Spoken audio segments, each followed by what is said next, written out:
you. Hello everyone. I'm thrilled that you're all here to talk about Vinya. If you haven't seen it yet, the sign for Vinya looks like this because of the logo of the lighthouse. So we decided to sign it accordingly. My name is Shane Feldman. I am the director of Vinya. Hello, my name is Joe Kremlinger, and I am the product manager for Vinya. Joe is still in the process of waking up, so forgive him while he holds his coffee and signs at the same time. All right, so we're here today to talk about why Vinya. Vinya is a very big project within CSD now, and we have many different people that are involved and committed to this project. Some are here with us today, sitting and listening.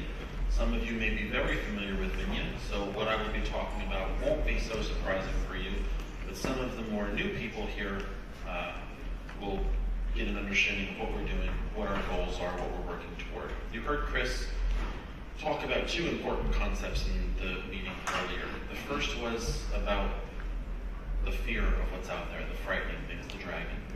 So now we're using Vinya to look at what is possibly out there, to not be afraid to try new things with our interpreter experience that benefits all of us. And then also the second thing that Chris mentioned was talking about how not only are we looking to improve interpreting experiences for all consumers, but we're looking to revolutionize it, talking about what the ideas are, the thoughts that we have toward the future of the interpreting profession. So, that's what this presentation will address. We have a little bit of history, a little bit of background for Vinya. This picture is Ben Sukup, who was Chris's dad, and he was the first CEO of CSD. His first office was in a closet in South Dakota. When CSD opened, it was one of the first services that provided interpreters, and to this day we talk about CSD as a 40-year organization with experience, which is a very long time. So this Vinya will continue to innovate in the field of interpreting services to provide top-line quality interpreting services, and how we're in the position to provide that. Chris last year went to a conference for sign language interpreting agencies called Street Leverage. And that's an organization that hosts a conference where they discuss interpreting issues. Chris was the keynote speaker at that particular event. And the message that was left there for these agencies to contemplate was what we do in interpreting services, the actual action of providing interpreting services, such as Steve is here doing today, doesn't change. But we're looking at why we do this, why we are changing. And what is changing, such as Chris mentioned earlier, is the interaction between the deaf person and the hearing person. We want them to be on equal footing so that they both mutually benefit from the experience. It's not just a service for deaf people. The important thing is that the deaf person is able to define and shape what the experience looks like, and that's critical.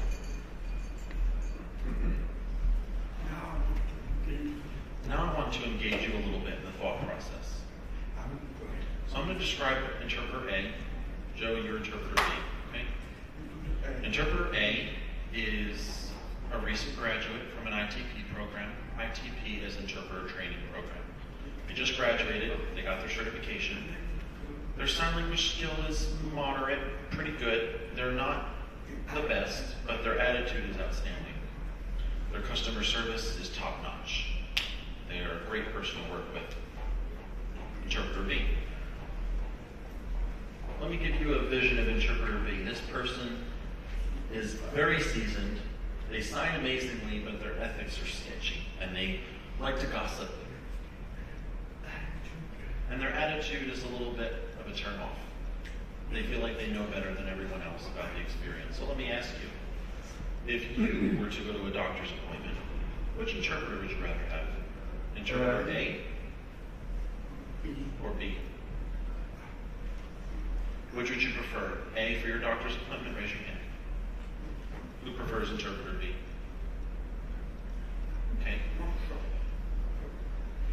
So the workshop presentation like we have today, would you prefer interpreter A or B? Now remember what A was and remember what B was. Who would prefer A? Who would prefer B? Another scenario, a workplace, a business meeting with your boss, a one-on-one, for your performance evaluation for the end of the year. Pretty important meeting. Which interpreter would you rather have with you? Interpreter A? Interpreter B? Okay. What these examples are showing is the preference for each type of interpreter for each experience. Every interpreter brings something different to the table. You have to decide which one is appropriate for which situation. And that's critical.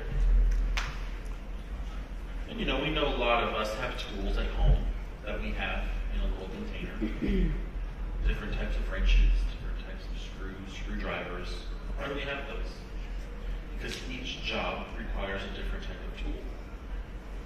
The same applies to interpreters. So let me share with you a personal experience of my own. This is a picture of me at the international conference in Turkey, where I was giving a presentation about the importance of customer choice and why it's important. At that conference, I had one interpreter there who's in the corner of the screen, around about here. The interpreter was there. Of course, you're not able to see who the interpreter was, and I actually don't want to identify them anyway. This interpreter I have worked with in the past. My opinion is that this person is very autistic, has a very autist attitude, very much looks down on deaf people. So I asked this person several times, please do not work for me anymore going forward. I would rather work with another interpreter. However, this interpreter continued to show up to assignments for me at conferences, at business meetings, at different events. This interpreter was still showing up wanting to interpret for me. And I said, you need to stop, until finally at this conference, I was giving a presentation talking about the importance of consumer choice. And this interpreter showed up for me. That shows the importance of consumer choice, and let me explain why. During my presentation, I felt, I was excited to give this presentation. I was enthusiastic. My mind was going. One side of me was thinking about my problem with this interpreter, and then the other side of me was thinking about giving my presentation. Why should I have to be thinking about what the interpreter is doing in front of me? So that was important, that I controlled my communication experience, and I had to divert my mind from that to think strictly about my presentation. And that's why something like that is important. Joe, you have a story? Yeah. I used to work for a defense contractor, and many times I'd go to meetings and not really care about what the interpreter looked like in general. But I have noticed where I used to work, I wanted an interpreter to look tough, because I was working with a lot of veterans, former people, military war people that had fought, and so I just figured if I had an interpreter that was not tough looking, that would reflect upon me. So I preferred having an interpreter that was a little bit more tough, rough around the edges looking, so that I would be seen more on equal footing with the rest of those guys. The moral of the story is that it's a very personal experience for us. Now, as far as personal experience in interpreters goes, it's very important that you remember, in order to change how people behave today, how we get interpreting services, how we get interpreters to behave toward us, has to change the experience. We introduce a new experience to them, new ideas to them, a new way in which to go about things, their values change. And then when their values change, they realize that they can have a new experience, and that then leads to action. And then that leads to a better result. So it's important that you remember these things. The reason why we're building Vinya is to change the experience with interpreting services, so that eventually that leads to the outcome that we want to see in the interpreting community. Two critical concepts that drive Vinya. The first is Universal Dirksen Baumann. He's a very famous, well-known worldwide. He came up with the concept of the deaf lens. What the concept basically means is that deaf people have a unique view of the world as opposed to a hearing person. So what we do, what we build, is based on our experiences via our lens. So what we do is going to be based on it. And so the most critical thing is that deaf people are very visual. Everything that we see in the world is based on what we see. In the world is based on vision, what we see. And deaf game is the other concept. What we do to contribute to Vinya, our innovations of services, is not only to benefit the deaf world, but the hearing world, such as captioning, for example. The deaf community has pushed for innovation, and we came up with the concept of captioning. We were the very first group to do it. And as a result of inventing captioning, now we see the world at large taking captioning and taking ownership of it as part of what they do on a daily basis for business. For example, Google, they use that search engine for all of the videos now that they have. So for us to be able to build Vinya, we have to think about what can we build that will influence the world to think differently based on our deaf lens, what we see, and deaf gain, and how that can benefit them as well. So here we have spoken language agencies, and I'll tell you that what happens within spoken language agencies is not the same as what takes place within interpreting agencies in our community. They're very business-oriented, very transactional relationships. Ours is far more personally based in building individual relationships, and how they can provide better services to spoken languages in the world is the way they do things more. And then when we talk about critical foundational pieces for Vinya, one of the things that we believe is that one of the most critical parts of the interpreting experience is trust. That's what leads to the best communication experience. And there's 3 foundations that are built with trust. The first is certification. Since day one, CSD has always believed in 100% certification of interpreters. Since day one in South Dakota, and to this day we still believe that. That's part of Vinya's mission. Communication and choice. And we'll go a little bit more in depth into detail about those 2 things. Certification, you can go ahead to the next slide. There's actually 3 parts to certification. The first one is actual certification to demonstrate minimum qualifications. It does not mean you're qualified to meet every need. It means you meet the basic minimum expectations of an interpreter in the field.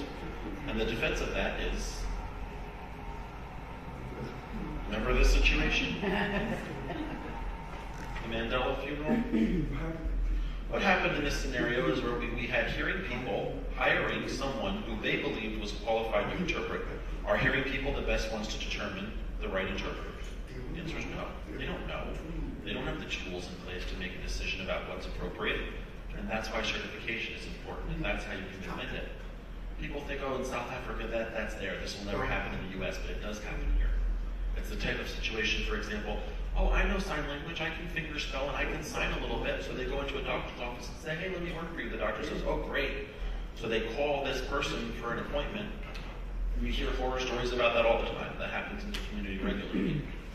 And even I myself have gone to meetings before. For years I went to AA meetings, and I remember getting a wide swath of interpreters that could barely sign. I never got the full experience of it as a result. The second part of certification is that when you're certified interpreters, you hear many interpreters say, oh, I can earn my CEUs, which means they go to workshops and they earn credits, continuing education units, to be able to guarantee. This ensures that they go to workshops to continue learning. But in the interpreting profession, they could decide to rest, and not do any training and not continue in interpreting. It's possible. And you know that in the workplace here, everyone has to learn. You have a boss who evaluates you to ensure that you're continuing to improve your skills, to make sure the same thing happens for interpreters. You have the CEU process. And then the final thing is ethics. Suppose you feel an interpreter violates an ethic. What defense do you have? I mean, you can't sue them. That rarely is effective. You could approach RID, BEI, the state governing body, and say, hey, I'm having a problem with this interpreter. We need you to act on this. Those are the 3 most important pieces of why we have certification in place. Choice is the next one. There's actually 2 situations in which you can think of choice. As a deaf person, having the right communication experience. The first one that we'll talk about is VRI, and then the other is on-site. Today at the hospital, we see an increased use of VRI being forced upon deaf consumers, which doesn't give them choice. Is VRI appropriate for every medical situation? The answer is no. First, I can give you some stories. There's one story of a woman who was going through a cancer procedure, and they put her on the gurney, and then they had a TV screen up above her. She was not able to move her head to even see it. And it was, first of all, 2D, so it didn't really fit the need. She didn't understand what was going on during the operation because she wasn't able to turn her head on the gurney. Maybe some situations in which which the other person is disoriented. They don't know what's happening. Is it a good idea to have somebody on a TV signing at them?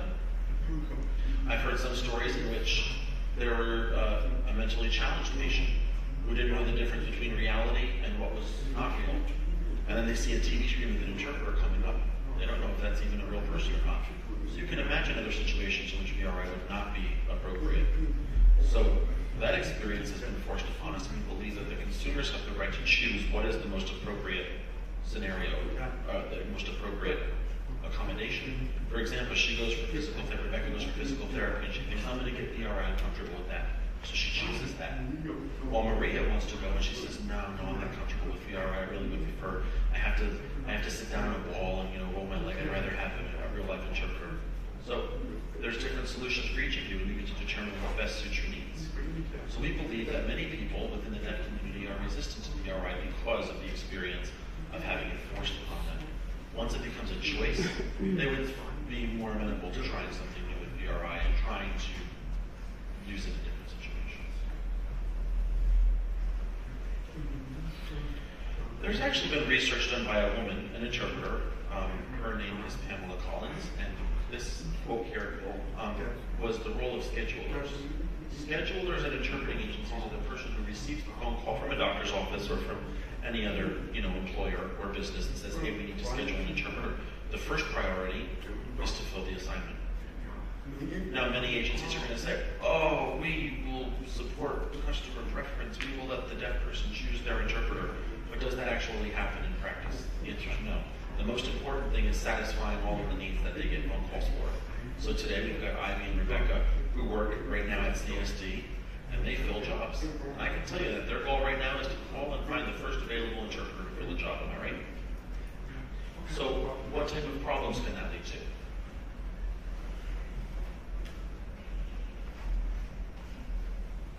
It's a crapshoot. You don't know who you're going to get. Honestly, I would rather have Stephen for every job that I have going forward with CSD.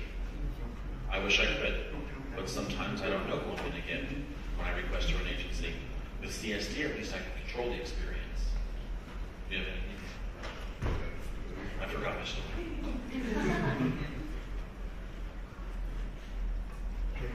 No, just take the video.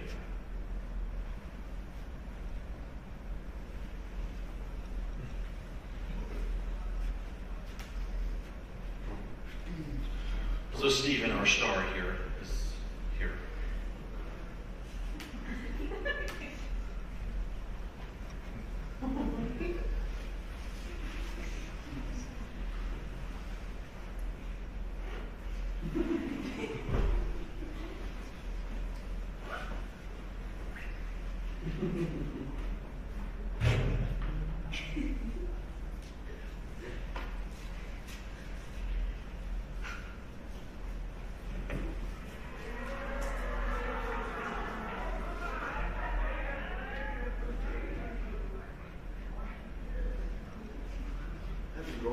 I think we can all agree that we would choose Steve, right? Yeah.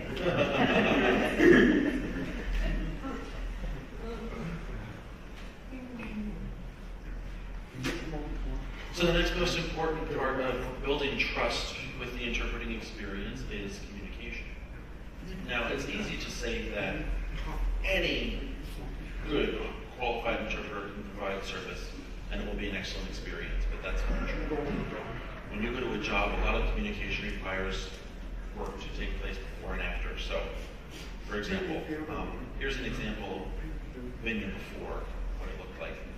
This was built in. Sometimes things such as I would give Stephen my PowerPoint before I would get ready to give a presentation to help him mentally prepare to voice better for the assignment. It's possible that his performance today could be maybe 90 to 95% accurate, but if where I would have given the PowerPoint beforehand, he'd probably up in the higher 98, 99% range of accuracy. So really, there's little things like that that make a difference, and it's important to remember that. And for me, I used to work, and we had a lot of very stringent security requirements before interpreters could come into the base. But because we have a lot of acronyms, which were very important for interpreters to be aware of before they came into the assignment. Maybe they would like to say the acronyms as real words, and that gets tricky. I'll give you another example. There was some confusion between interpreters and one team interpreter, where there was some confusion about where VRI would be taking place, and so the interpreter was ready to provide support for the job, and the team was like, well, where's the interpreter? So they contacted Rebecca, found the link, and then were able to connect with the interpreter, but that created the perception that it wasn't there. So if there was someone that was there and ready on time, it was still a bit of a communication breakdown. So the result of the situation was not because of the interpreter failing to meet expectations or the team failing to communicate. It was more of there was just no system in place to be able to support that. Had they had a system in place to support each other, it would have been far more efficient. So I used to work for RID, the Registry of Interpreters for the Deaf, and I got an ethics complaint every week, maybe an average of one time a week. And I would always look at the ethical situation, and most times what I would see was not really the fault of the deaf person or the fault of the interpreter, it was a system breakdown. There was no tool to be able to link up with each other. And so ethics complaints would go down dramatically were we to have a system in place like that to support it. And not only before the job, but also after the job. For example, after today, or let me give you a scenario. Typically, deaf people, most of the time, when they have completed an assignment or working with a hearing interpreter, if the job is finished, what happens? Do you go up to the interpreter and say, hey, you did a good job, well, let me give you some feedback? No, we don't. We don't do that. We go to a doctor's office. Once the appointment's done, we take off right away. So who's the user of the services? The deaf person and the hearing person. The interpreter's oftentimes not getting feedback from us. You know, you go to a job every day, you get feedback from your boss. But interpreters don't get that from us. So it's important to have some sort of better communication mechanism in place to be able to connect with these interpreters and say, hey, good job, thank you for that. But by the way, your position where you were standing was not the most optimal. Maybe next time you can move over to the left a little bit. Or the sign you used, let me recommend you use a different sign for this word. Feedback like that. I mean, I used to work, like I said, for RID, and in my travels across the United States, I would speak with interpreters from those that had the best experience with different deaf people were those that got feedback. You know, community, you operate in your own worlds, and deaf people a lot of times are not a part of it. So I think building that bridge is one way, one idea. There's a rating system. So say my job, I give you 5 stars out of 5, or maybe 1 out of 5. If I'm an interpreter, that helps me to think back on my work and realize what I did. And now we'll briefly talk about Vinya. I know some of you may remember that when Vinya launched in 2013, it was called the Marketplace. That idea at the time was to connect customers directly with interpreters, which was an awesome idea. But then later, after time, we started to realize that we were having some issues based on what was happening. We were having a hard time recruiting interpreters. We had about 2,000 names in the system, but about 900 that actually completed their profiles. So getting interpreters on the problem was linking up interpreters with the consumers and keeping the relationship open with them. Many interpreters would sign on and then say, hey, I'm not getting any work. So we had to have customer service work with them, and we would back up and say, well, where does the relationship happen? And that's at the agency level. So that's what we'll talk about. Why are agencies important? Why have we shifted the focus of Vinya from consumer direct to a more of an agency focus? They have a lot of influence, for one, in what takes place in the community. When CSD took over interpreting from all over, we were not able to have a direct impact on different markets, but agencies can be partnered with them because they live in those respective communities. And it's different. Maybe the Austin community is different from, say, Washington, D.C. If we share the same values, that then helps to promote the values locally at those levels that we can't do. We can do it through video, through media, but at the local level, we need the agencies who have a great deal of power and influence. Relationships with consumers. Agencies oftentimes know consumers very well because they see them daily in the community. They know this deaf person's preferences. They know this interpreter's strength. We know if this interpreter refuses to team with another interpreter, so they're able to make decisions. So they have a lot of knowledge that we don't have. Many agencies also give back to the community. Many of them are nonprofit organizations that provide, for example, what we provide here, case management services, social work services, job placement programs. and they give back a lot to the community. And that money comes from interpreting services and then is then spent back into the community. And also, they have access to far more interpreters than we do. I mean, we had 2,000 total, but combined with all the agencies, they have way more interpreters and more of each than we could ever achieve alone. So that's why we shifted what we did. This is our vision of what we would hope to accomplish with Vinya. We would want to become an innovative platform that supports the deaf community's values, working with partners who share those values.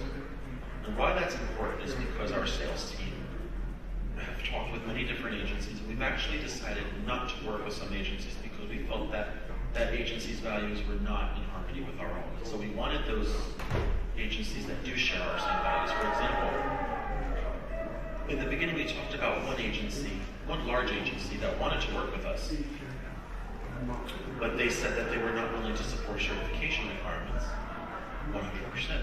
So we then decided, well, you're probably not a good fit for us, we're going to move on and not work with them. And that was the commitment to a principle that we have. Now we'll talk about the future. What do we want to see from Vinya? Vinya is the ability to set up a foundation on which we can build more in the future. Now these are our ideas, and I'm sure that you all have ideas yourself, and we'd love to hear them as well. The first is, we have a serious problem in the interpreting community. I used to work at RID, and I was committed to working on it again with CSD. When a student graduates from an ITP program, the best way in which they can prepare themselves to pass the certification test is to work with the community. But at the same time, we have certification requirements that prevent them from going in and interacting with the community and getting the experience they need while interpreting. So it's impossible. It's a no-win situation. How then can we build a bridge from the graduation and certification process into community engagement and learning enough to be ready for certification? Are we building that bridge? We have to figure out how to use Vinya for that purpose. And several ideas that we have, for example, CSD Neighborhood, CSD Learns. We've set up a system in which you can take online videos, online curriculum, or we have mentorship programs available where a deaf consumer can agree to become a mentor to an interpreter. They can meet up with this deaf person and say, hey, I came across this situation this week. What's the appropriate sign for this? You know, you can learn slang words, colloquial things that the deaf community uses that they don't have access to otherwise. Because oftentimes the way they learn that is they can learn stuff through their ITP program or through osmosis, which is where you go out to the community and just absorb, which is the very best way possible.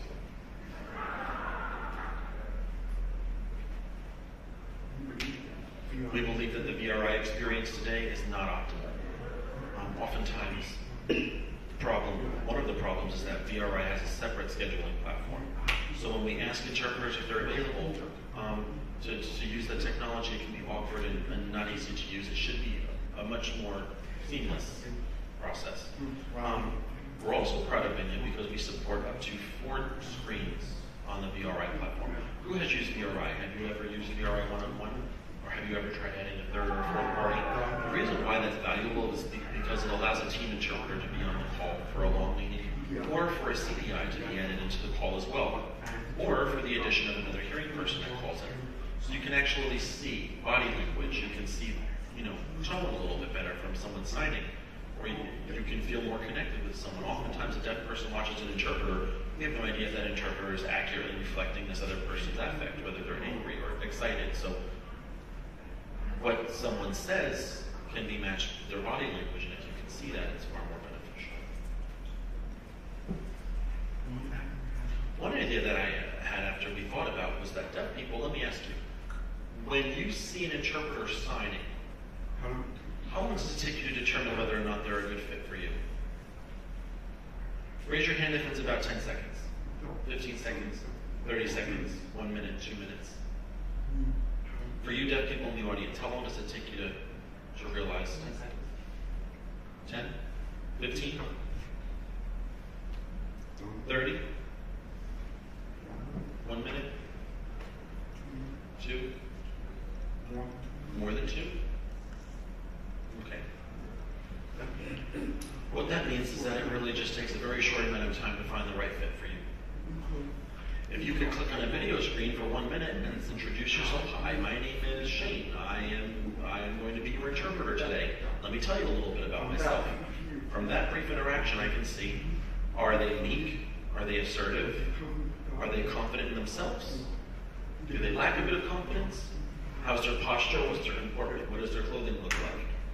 Are they dressed well? Do they take the job seriously? Those kind of things help us to make an accurate decision of whether or not the interpreter is good for that situation. And then also this concept extends to, you may assume that an interpreter is an interpreter and therefore they can interpret in any situation, but that's not the case. There are specific skill sets and specialized areas that this person needs. For example, legal interpreters have to have an understanding of corporate proceedings, the jargon, how the process works. If they don't understand it, it's hard for them to interpret it. Same with medical. Same with higher ed, college classes. If you have an interpreter in a physics class that doesn't understand the concepts, that's probably not going to work so well. And then also CDIs, which is obviously a specialist, that person. I'm not sure if any AEs have used an agency, but trilingual interpreters are also a big part of the community today. So when you think about this, you would, for example, if I need an interpreter for my job that has a particular skill set, whether it be in a language content area, you can select them for that job. And that's what the vision of the future is for this. And also before, the job that I had working in the defense industry, it was really nice to be able to have interpreters that I could use over and over that already had familiarity with all the acronyms, the different labels we use for, war machinery, the rockets, the launcher we were using, helicopters, all of that. So that was nice. And there's also a concept called badges. This is a really cool idea. This would kind of drive the behavior through badges. Let me give you an example. So suppose we have a badge called Community Service Badge. What that means is that you have given 100 hours pro bono of interpreting services in a particular year through Vinya. We can track that. After your 100 hours of pro bono services every year, you get a badge. Which is then, you have incentive to get that because you're able to show your badges as your proof of 100 hours of pro bono service. Another idea we have would be power and privilege. I took 5 workshops that were in the field of power and privilege, I've served at organizations in the community. Different things that interpreters could do to say that if you do that, you get a badge. And then you become a game where you have the motivation to, I'm sure many of you have played the game on the iPhone, where you get motivated to meet specific goals of the game and a certain amount of money or coins you get or whatever. This would be a very similar way to motivate interpreters to meet specific targets. Level 80 interpreters. And so we'll talk a little bit about further now into the future. So today we have on-site interpreters, we have VRI. With VRI, we have to look at a screen. It's not a 3D person. So we have to look from the person on the screen to the person speaking. So we have a concept here called augmented reality. What we have today that's already out and available, an iPad, for example, that has a camera that shows the rest of the room behind us. And that would be perfect to have the interpreter right on the screen with the background so that you don't have to, you're all in the same visual field. You don't have to move your eyes from one place to the other. So that's a really neat feature, and that's something that we envision in the future. Should we build a platform with that idea, we can build that ourselves. And that's what we want to see happen. But do you feel like this would be a little bit distracting? What bothers you about this picture? Right? Ivy's right. Holding it. Imagine having to hold something like this for an entire presentation. What might be better than this? Let's see.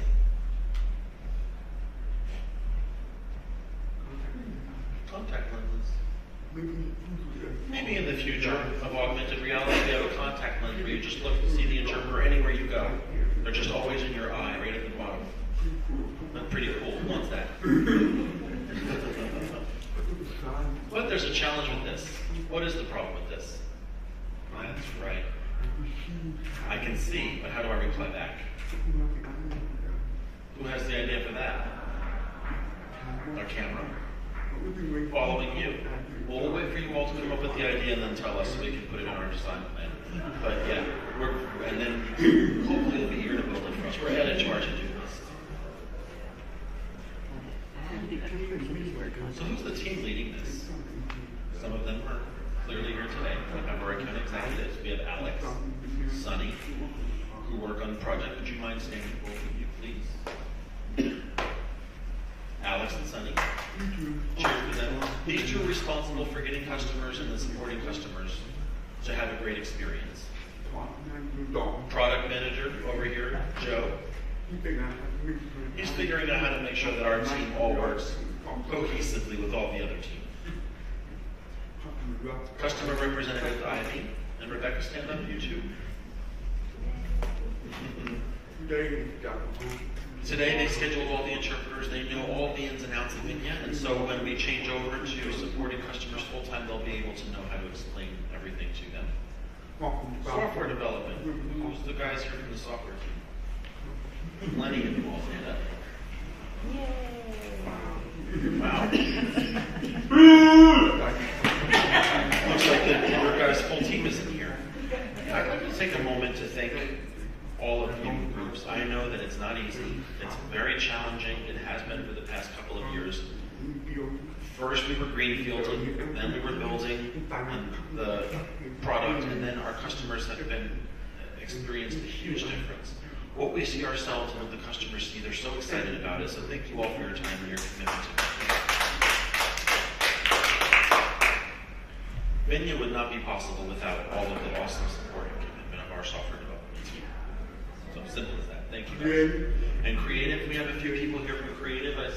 I see, darn, they are not. They're busy. But the Creative team is very important to help us communicate with interpreters, with customers. You saw that beautiful video that Steve was in earlier? That was made by the Creative team, and that was important to help us get the message out about Vinya. And then finally, we have the CEO's office. Chris is here. Pat's somewhere wandering about. He's always somewhere. So the two of them are really very supportive in making sure that what happens, happens. And the restructuring is a big part of that. Thank you, Chris, for your leadership there. And also our lawyers, Faye. I'm sorry, I didn't include you in there. And Maria. I didn't include them. I was a bit remiss. I'm sorry about that. I owe the two of you guys something now, don't I? And the finance department as well. All of you. Maria and Faye are responsible for all of the contracts, and I was just having a conversation yesterday. The biggest challenge for them is predicting what might come up, and then trying to write a contract that reflects it. And it's impossible to do that. But, you know, by the time we get there, then the contract becomes obsolete and we have to change it again. So, now here at our agency, we are really excited. We've gotten 10 agencies that are in Vinya right now. So thank you for all of your support, these agencies here. These are the pioneers in making Vinya happen. Now I'm going to ask you guys the same 3 things I asked you to do. If you know any agencies, please recommend that they reach out to us, either to Alex or to me. Make sure they reach out. Not every agency is going to be a perfect fit for Vinya right now as is, but we're building it to get there. So we can evaluate them, we can talk with them, decide if they're right for it, and then we can get them on board. Interpreters. Our supply of interpreters is a critical piece of the selling point for the agencies. They need interpreters. They're always looking for certified interpreters. And so the more interpreters we have in Vinya, the more we're able to do. And then finally, what we're doing today is the value that Vinya brings. Sharing it, talking about consumer choice, communication access, before and after a job, certification requirements. Some of the ideas that we have in the future, please share with the community. We want to be able to change the way we think. As Chris mentioned earlier in his address this morning, it's about changing the consumer experience. So we invite you to be a part of that. Thank you. So we have 5 minutes left, so I would invite any questions. I would ask that the first question from Jan.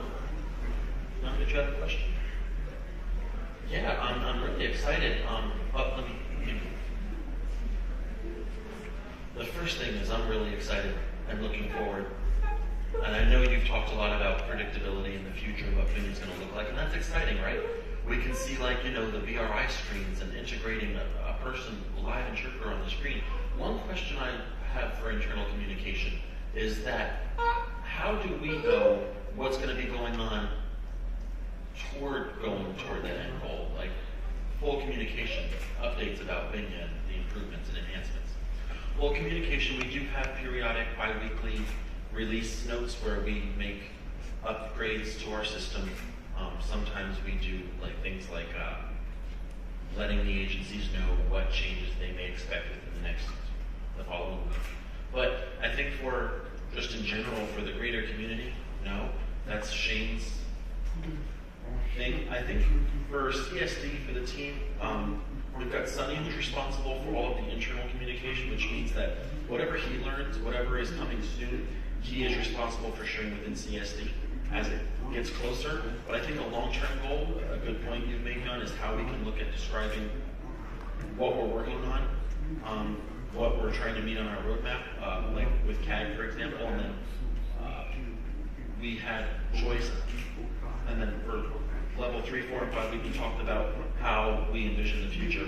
And maybe you might say it seems like a little bit of a short-term solution, which it kind of is, but right now we're trying to focus on building the support of the customers. But the goal is to eventually have a long-term plan in place where we can look 1 year or 2 years into the future and let people know ahead of time what's going to be happening before it actually does. Sonny? And then creative is also on the distribution list of the information I give out to them. Yeah. Sonny said he's working on a distribution list to give to our customers, to interpreters, and also to agencies to inform them about any changes or enhancements that may be coming. Brandy?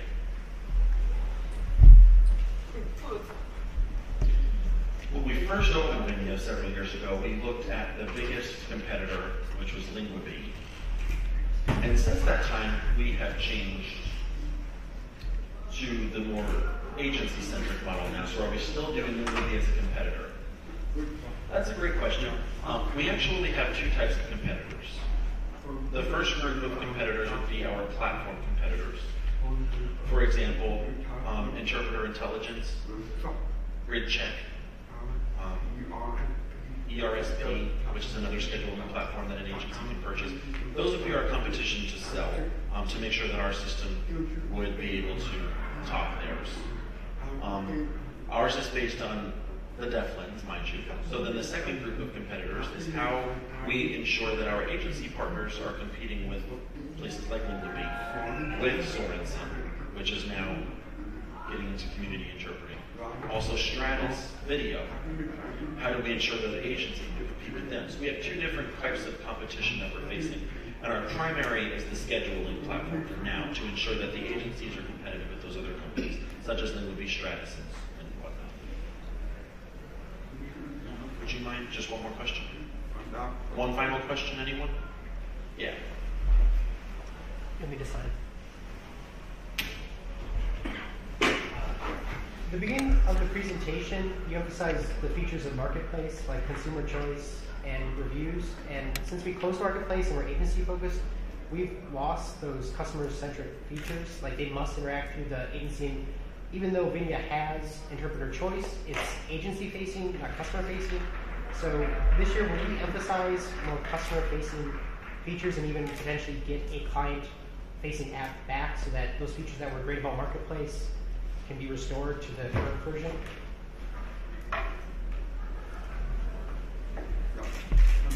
Yeah, I'm happy you asked that question.